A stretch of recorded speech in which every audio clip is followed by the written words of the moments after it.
que esos son atributos no solamente del presidente, sino que son atributos del presidente en conversación con los verdaderos actores de este proceso, son los movimientos y las organizaciones sociales. El presidente, no nos olvidemos que sigue siendo, además de presidente, un dirigente de los movimientos sociales y tiene que responder fundamentalmente a los movimientos sociales y de manera orgánica y no en conversación solamente con los dirigentes de arriba, sino con las bases. Tiene que llegar a discutir con las bases y obviamente lograr una construcción colectiva, de una decisión colectiva, pero también de un saber que permita la conducción y la reconducción del proceso, ¿no? Entonces yo creo que esta es la gran oportunidad del presidente y esta es la gran oportunidad de la reconducción. Yo creo que tienen que cambiar las prácticas y las prácticas significan no puede haber gobernantes y gobernados, no pueden los funcionarios suplantar a los movimientos sociales, no puede ser eso, los funcionarios tienen otro tipo de mentalidad. Aquí los movimientos sociales son los verdaderos actores del proceso. Aquí lo que tiene que haber es democracia participativa, como dice la Constitución, democracia plural, que es democracia directa, democracia representativa y democracia comunitaria. Tiene que haber participación y control social, sobre todo participación en la construcción colectiva de la decisión política, en la construcción colectiva de las leyes, en la construcción colectiva de la gestión. Es decir, tenemos que romper con el Estado liberal, tenemos que construir el Estado plurinacional. Yo creo que esta es la gran oportunidad de tomar decisiones colectivas y no de decisiones a partir de los prejuicios bastante circunscritos de los funcionarios. Bueno, yo creo que no es necesario pelearse con la empresa privada, de ninguna manera, forma parte de la economía plural. La única diferencia es que hemos hablado de economía plural, pero es una economía plural desarticulada. Tenemos que lograr que esta economía plural sea articulada y complementaria, pero además que tenga un objetivo muy claro la economía plural. La economía plural tiene que tener un objetivo que establece la Constitución como una economía social y comunitaria. Tenemos que avanzar una economía social y comunitaria. Es decir, la perspectiva es una transición transformadora hacia alternativas al propio capitalismo.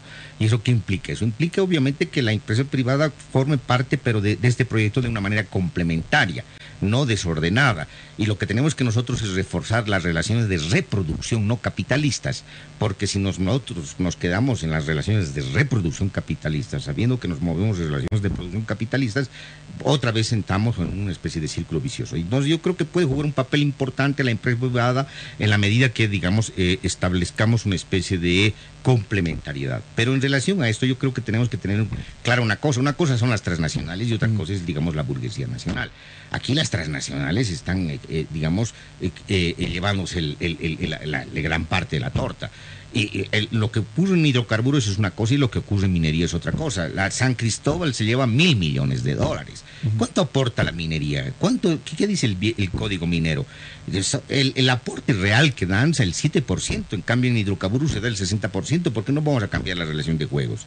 Es decir, ¿por qué no hacemos pagar el costo? La minería también debería aportar en ese sentido. Claro, la minería debería aportar, además debería entrar en las mismas condiciones que hidrocarburos. Deberían ser no empresas concesionarias, sino de servicio a Comibol, de servicio a la empresa estatal. Nosotros nos interesa fortalecer las empresas estatales y no fortalecer las empresas transnacionales.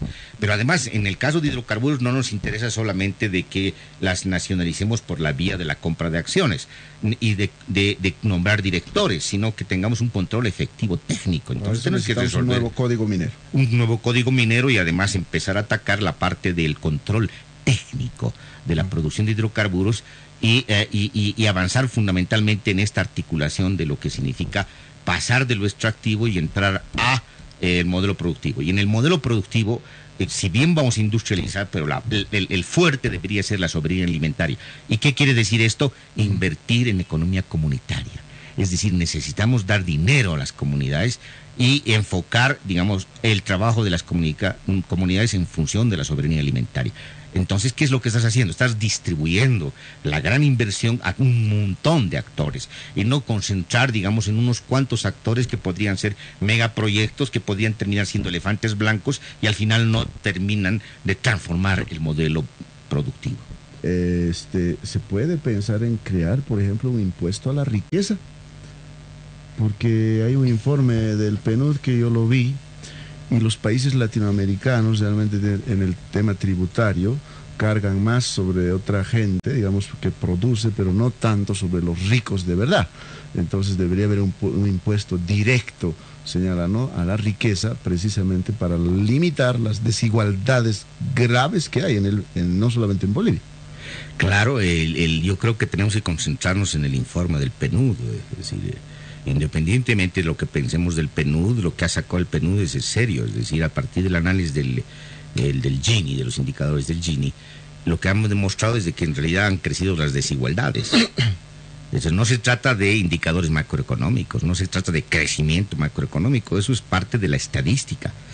El problema aquí es cómo esto repercute de manera seria y transformadora en la estructura social, en la estructura económica concreta y específica, cómo repercute en la estructura de las desigualdades, cómo las transforma. Eso es lo que tenemos que atacar, y parece que la estructura de las desigualdades no ha cambiado. Claro, porque don Alfredo tiene razón.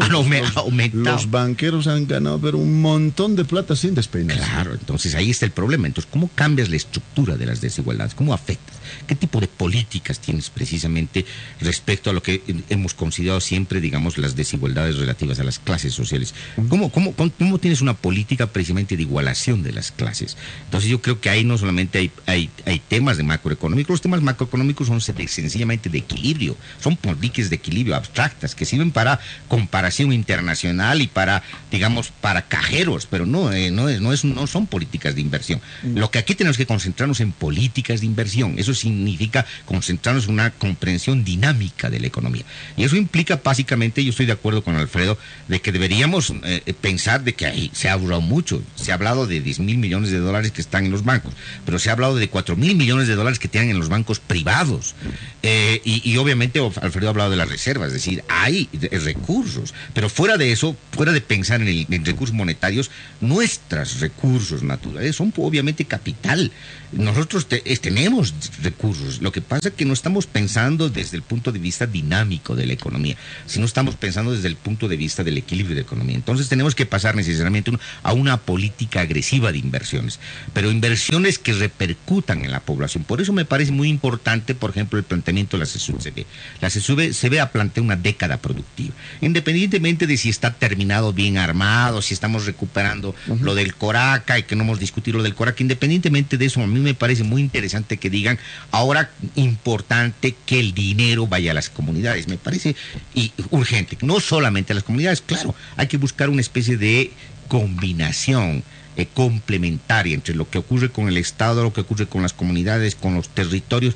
Necesitamos tener una planificación integral y participativa con enfoque territorial. Uno. Y dos, es indispensable que apliquemos la Constitución, transformaciones institucionales.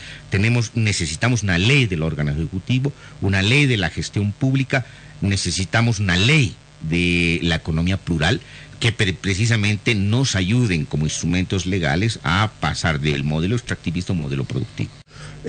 Don Raúl, para cesar también el diálogo, el perfil del gabinete mixto, más político, las organizaciones deben delegar a su representante, cada organización tener un ministerio, o debe ser técnico, tecnócrata, no sé cuál es el término.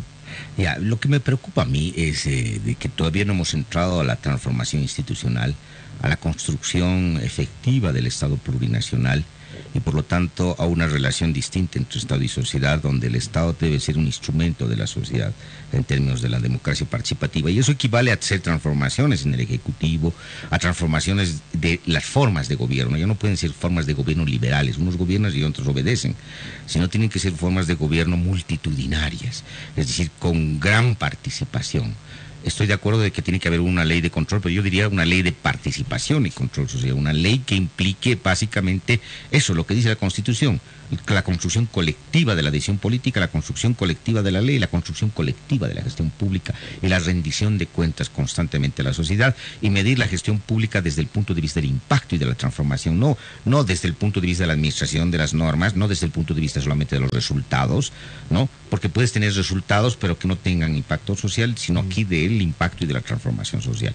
¿Y eso qué implica? Eso implica fundamentalmente, digamos, una transformación institucional, una transformación de las formas de gobierno y la relación entre lo que es el Ejecutivo, y no solamente las demás formas de poder, sino entender que, digamos, hay un órgano de poder, hay una transversal del poder, que son los movimientos sociales, ¿no? ¿Y eso qué significa? Eso significa que tenemos que pensar de que aquí tiene que haber una vigilancia, un control por parte de los movimientos sociales, de las organizaciones sociales, que garanticen precisamente la aplicación de la Constitución.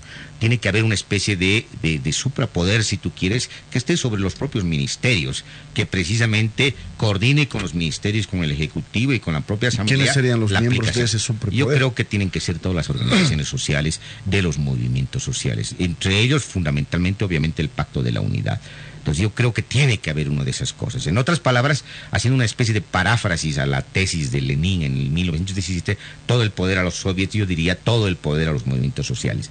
Tenemos que cambiar la forma de organizarnos. Seguimos todavía en formas liberales. Y esas formas liberales son las formas del Estado-Nación. Mientras no cambiemos esas formas, obviamente no estamos haciendo transformaciones fundamentales en la conducción, en la forma de generar políticas públicas. Entonces yo creo que necesitamos transformaciones fundamentales. Ahora yo tengo una duda, que yo la voy a plantear así.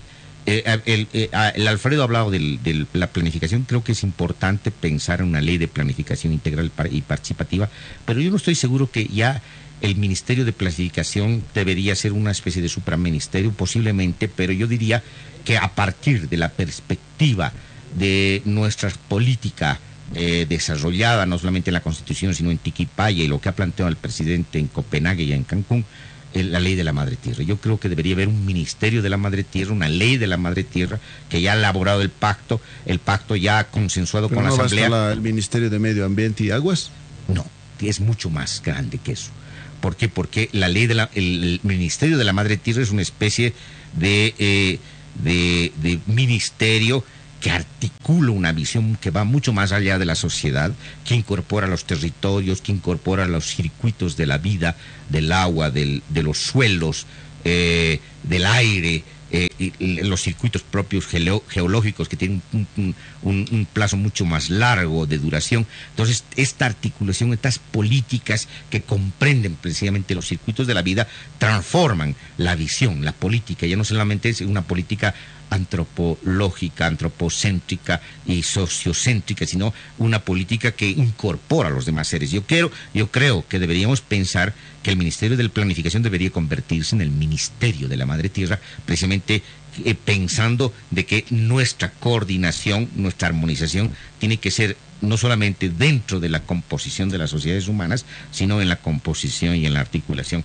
con precisamente los ecosistemas. Muy bien, muchas gracias, don Raúl, por haber venido a los estudios de Herbol, y será hasta otro momento.